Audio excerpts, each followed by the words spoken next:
This program is brought to you by thepodcastfactory.com. Leaders only work with leaders. Leaders will only work with someone who is they view as a peer or someone who is at a level above them that they can learn from. Hi, my name is Igor Kheifets, and this is the List Building Lifestyle, the only podcast which delivers cutting-edge conversion strategies from the online trenches straight to your earbuds. Download the transcript of today's episode and all future episodes at listbuildinglifestyleshow.com. I also invite you to grab a free copy of the Wealthy List Builder Survival Guide at listbuildinglifestyleshow.com/survival. And now, once again, it's time to claim your list building lifestyle. Welcome back to another edition of the List Building Lifestyle with your host, Igor Kheifets. And today I am truly excited to be hosting my guest who's based out of Austin, Texas. And he's a serial entrepreneur who started and grew several major projects that have collectively changed the lives of hundreds of thousands of people. He went from waiting tables to making seven figures and eventually becoming a role model for men and women all over the planet who are passionate about shaping the world around them according to their dream vision. Now, of course, I'm talking about Mike Dillard, and Mike has a passion for racing off-road and on, and when he's not flying down the track at 160 miles per hour, he spends his days helping entrepreneurs realize their worthy goals at selfmansociety.com. Now, make sure you go ahead and check that out right now to see how you can link arms with Mike in your pursuit of living the list-building lifestyle. So, without further ado, please allow me to introduce to you, with great pleasure and honor, Mr. Mike Dillard. Hey, Igor, happy to be here, brother. Like I said before we started, Mike, I truly appreciate you taking the time. You're really busy helping so many people. And I've been waiting for this call for a little while now, been really getting ready because I believe what we're going to share with our listeners on this call alone can truly be a game changer. No pressure on me then. Absolutely no pressure on you. No, I'm excited to be here and looking forward to it, and I will do my absolute best. All right. So another quick introduction, how I came across your work. I first discovered your work when I stumbled into magnetic sponsoring. That was way back when, a training program you designed to empower network marketers, because I started network marketing, to basically to use the internet to attract their ideal clients. So instead of me going out there chasing people, you were teaching guys like me how to stop knocking on doors, stop doing the cold calls, and have the internet bring customers over to you. And like I said, that was like a long time ago. So what have you been up to lately? Oh, goodness. Yeah. Well, it seems like a long time ago, but when you think about it, that book actually came out 9 years ago. So it wasn't too long, but it's amazing how much has happened since then. Gosh, these days I really have two passion projects. One is Self-Made Man and the podcast there. And the goal for that project is to really empower men specifically. We have a ton of female fans as well. But the goal was to empower young men in this current generation with mentors and role models and leadership that is becoming more and more rare, especially for guys who are in their 20s. And so that was really the goal behind that platform. And it's done really, really well. It's one of the top podcasts on iTunes these days. And then my future project, which I've been working on for almost 2 years now, is actually in the hydroponic food space. One of my biggest goals is to put clean, healthy, pesticide-free food back on people's dinner tables at a price that everybody can afford, in case, you're like most people and you can't afford to shop at Whole Foods every week. And so that's a pretty neat project. I'm working with some absolutely amazing people that I'll be able to share more about as we reach the end of 2016, beginning of 2017. So that's what I've been up to. Wow. And that's what I'm talking about, way to make a difference. And, truly, I can only applaud what you're trying to achieve here, because your goals seem to be always bigger, than yourself. They're bigger. They're like a huge mission. And most people I talk to, all they think about is the money. At most, they're talking about their families. But, very few people take on this challenge to change the world. And it seems like, you've been doing just that for a very long time now.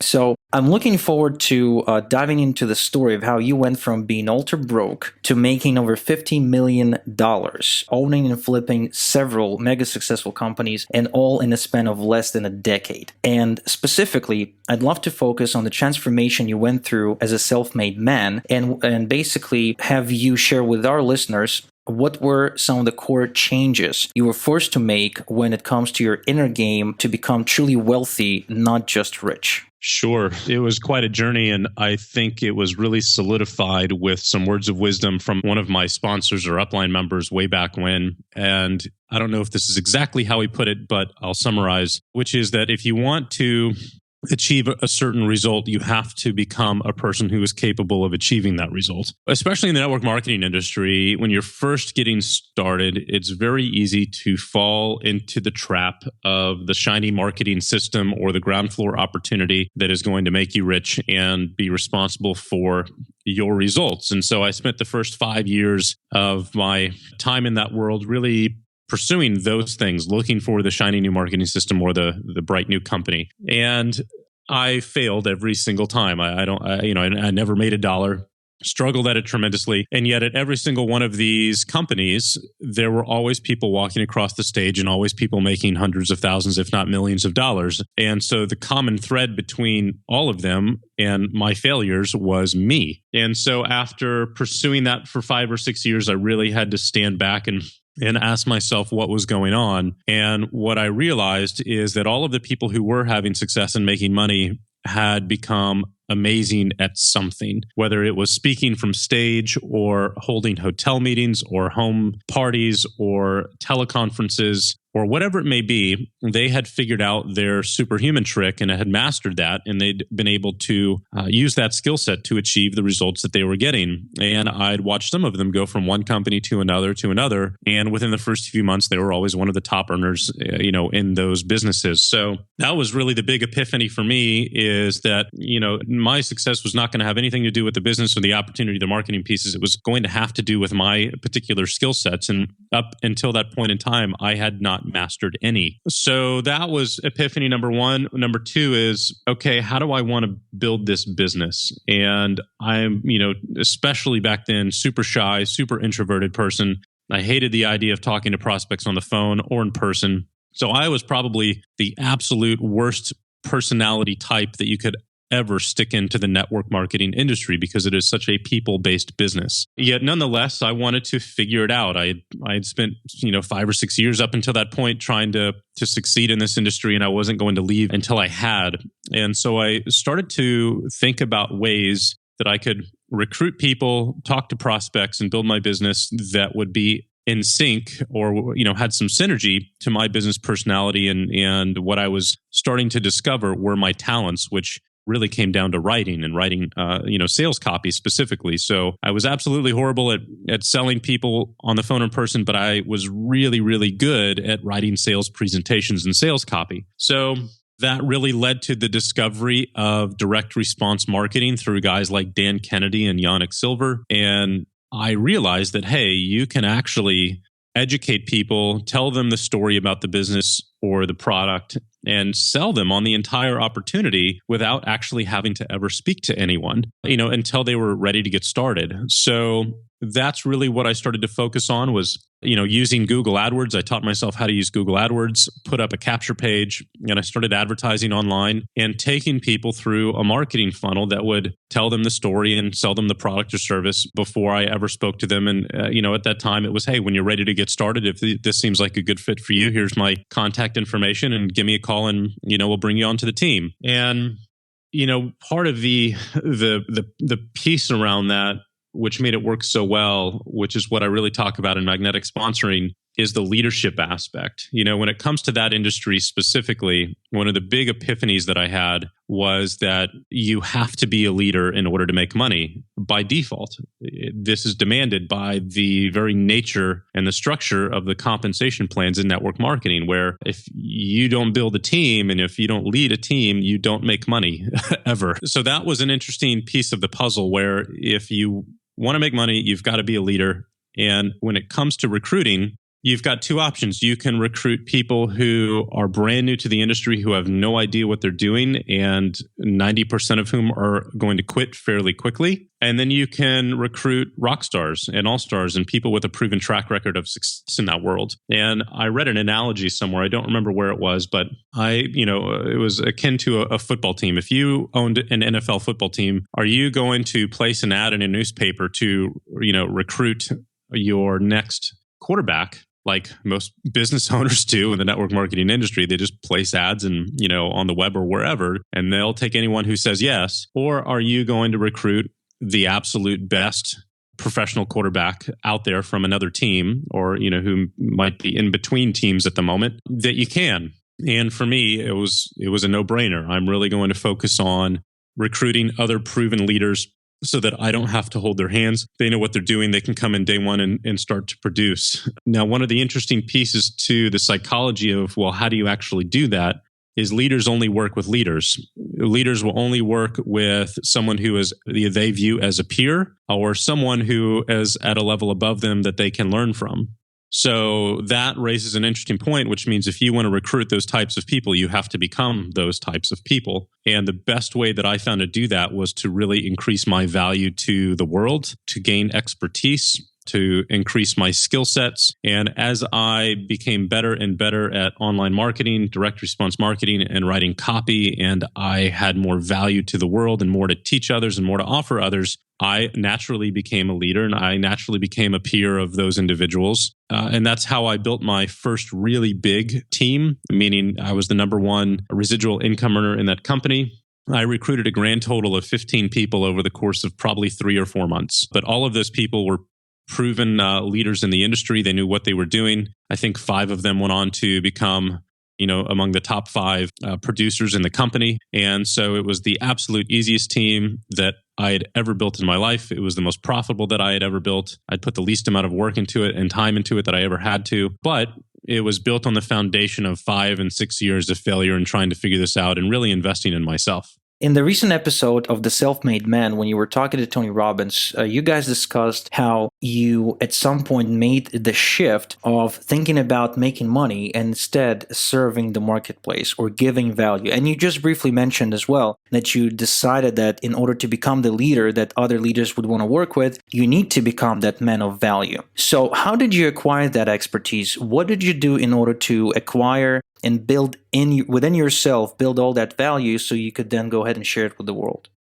The old-fashioned way, buying every book and course that I possibly could, going to every training event that I possibly could. I really got into writing copy, and I probably spent, a couple $1,000s in my first year, as much as I could possibly afford on different books and courses. And I would, spend at least 2 hours a night reading, writing, and studying copy for well over a year and a half.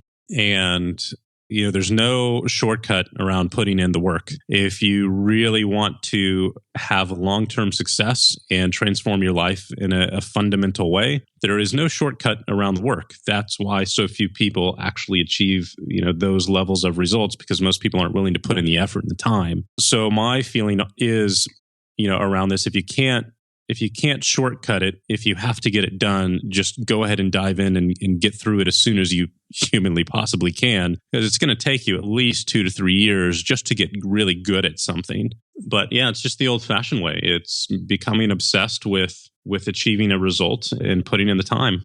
It's funny that you mentioned copy, because we talk a lot about copy on the List Building Lifestyle Show. And, we interviewed John Carlton, Daniel Levis, and a bunch of other copywriters that, always come in, and like the common denominator is influencing through media and writing. And, I personally believe that the number one bread and butter skill for any internet marketer, regardless of what they sell or the kind of value they want to give, is the ability to persuade and print and be able to, walk a mile in your customer's shoes, which is a big part of what copywriting is all about. But what would you say to someone who has the internal belief that they're not a great writer and not a natural born salesman? So are they still able to master copywriting?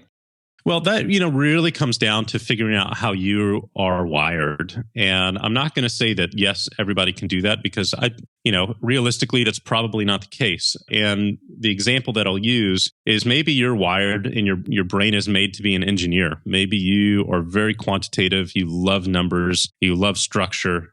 You love coding and all of that stuff. So if you're wired like that, you can learn the basics of persuasion, but you're probably never going to master it, just as I might be able to learn the very, very fundamentals of code and that stuff, but I absolutely hate it and I'll never be great at it because my brain is not wired for that. I'm never going to have a passion for that. It's going to be a frustrating experience whenever I attempt to get into it. And so I think it's really important for people to figure out what they're wired for and to really, pursue a game plan that is synergistically aligned with that instead of fighting it. All right. So as the expert in the field, as someone who basically went through this transformation, in case, the list builders who are listening to the show right now are not wired for copy, what are some of the other, perhaps top 3 skills that they might become masters at to replace this element? Sure. Great question. The great part about this is that there is a natural marriage when it comes to sales out there in the world. And it's one that I've been using and had to use for the majority of my entire career. And that is the marriage between the creative content producer, or the writer, if you will, and the engineering traffic guy. Let's just call him the traffic guy. 2 completely different brains, 2 completely different ways of looking at the world, 2 completely different skill sets, but both equally important when it comes to sales and marketing. One cannot live without the other. And so for me, my talent is obviously on the copy side and the content side. So I can produce these fantastic training products. I can produce these great courses and sales letters that convert, but I need someone who can put eyeballs in front of them. And so for me, I've always had a second part of the equation, which is my traffic guy. And so this is the person that runs, currently my Facebook advertising campaigns. In the past, it was Google AdWords, whatever it may be. And that person is a totally different skill set. And so to me, those are the 2 most valuable skill sets out there right now, because if you can master either one of those, your ability to make money or sell a product or service is really unlimited at that point. And then the third skill set, essentially be the manager role, if you will. And so maybe you're a natural people person, a natural leader, a natural manager. And that role for you is to combine a traffic guy and combine a content guy and build a company and scale that company. And so, those are really the 3 roles that I see out there, at least the primary ones that ideally everyone can find a fit in on some level or another. All right. So we're getting closer to the end of this interview, and I'd just like to ask you one more question. So you are the guy who pretty much introduced me to list building, and that's been one of the major angles of magnetic marketing: building a list, building a following, building a tribe, and having that communication, the relationship with your marketplace. So you've ever since built lists into the millions. I mean, I think the most recent figure I've seen was that your self-made man following is about almost 500,000 subscribers now. So what is the number one list building tip that you would share with a beginner list builder? You have to buy it. and when I say you have to buy it, I don't mean buy your list, because that doesn't work. You have to buy the traffic. And so, there's 2 ways to build a list. That is to put your content out there for people to opt into on an organic level, either through a blog or through videos or through social media or whatever it may be. But there's no scale with that, and there's no leverage. And so if you want to build a large list quickly, you have to advertise. You have to spend money on marketing like any other real company does. And in order to spend money on advertising, let's say $500 to $1,000 a day, if you want to generate 500 opt-ins a day, a typical business can produce those opt-ins for about $5 a piece. You've got to spend $2,500 a day. And obviously, that's a lot of money for anyone to spend. Well, the good news is that your customer can actually pay the bill for that. And so for me, my formula's always been the same. It's buy paid advertising, get people to opt into the list, offer those people fantastic quality products. So, once they buy one, they'll want to buy more, to where that person who, opted in and it cost me $5 for their opt-in ends up spending $50 to $500, in the next 1 to 2 weeks. And so once you have that kind of marketing funnel in place, well, you can spend as much as you care to spend and grow your list as fast as you want to grow it. So that to me is the secret to building a huge list very quickly, is having a marketing funnel in place that converts and that allows you to buy traffic and put thousands of people in front of your website on a daily basis. I love it how it circles back to the old Dan Kennedy saying, if you can't spend $1 to get a customer, you ain't got a business in the first place, which, I believe to be very, very true. That's why I got into the paid traffic game in the first place. And now, hearing that coming from you, it just reassures that for me. So, Mike, thank you so much for visiting, for, sitting down with us and rapping about list building. List builders, make sure you go ahead and sign up, subscribe for the Self-Made Man podcast, and check out www.selfmademansociety.com. You can sign up for $1 and get into Mike's world, where he helps you grow your business, grow your wealth, and make a difference in the world. So, Mike, until next time we talk, thank you so much. It was a pleasure, Igor. Thank you for having me. Thank you for listening to The List Building Lifestyle. Make sure to subscribe on iTunes or Google Play to never miss an episode. Because who knows, just one conversion tactic we share on the show might double your list and double your business. Download the transcript of today's episode and all future episodes at listbuildinglifestyleshow.com. And don't forget to claim your complimentary copy of the Wealthy List Builder Survival Guide at listbuildinglifestyleshow.com/survival. This is Igor Kheifets, and until next time we talk, have a good one.